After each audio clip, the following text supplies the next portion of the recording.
go here to CNN. Thanks, General Ryder. So National Security Advisor Sullivan said earlier this week that with regards to the policy allowing Ukraine to use U.S.-made weapons to strike over the border into Russia, that policy, quote, extends to anywhere that Russian forces are coming across the border from the Russian side to the Ukrainian side.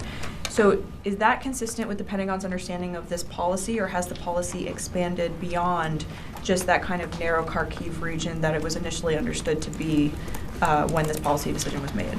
Yeah, so there has been no change in the policy. And really, at the end of the day, this comes down to counterfire, right? And what you saw in the Kharkiv region as Russia was conducting its offensive was the massing of forces, artillery fire, preparatory fire into Ukraine as they conducted these operations. And so the ability to be able to fire back when fired upon is really what this policy is focused on. So again, as we see Russian forces firing across the border, the ability for Ukraine to fire back at those ground forces using U.S. provided munitions, it's self-defense. And so it makes sense for them to be able to do that. And that applies only to the border areas, or could it be further into Russia, or does that?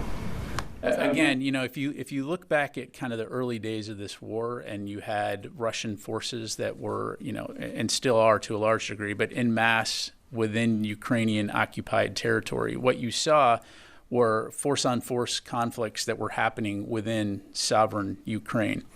So in this case, what you see is Russian forces attempting to use their border as a safe zone from which to conduct preparatory fires and attacks into Ukraine in support of offensive actions. And so again, as we see those forces conducting those types of operations from across the border, we've explained, Ukraine can and does have the right to fire back to defend themselves. So again, not a change to the policy that was announced earlier. Now, when it comes to long-range munitions like ATACMS, again, there's been no change in the policy in that regard. But it's broader than just Kharkiv, to be clear.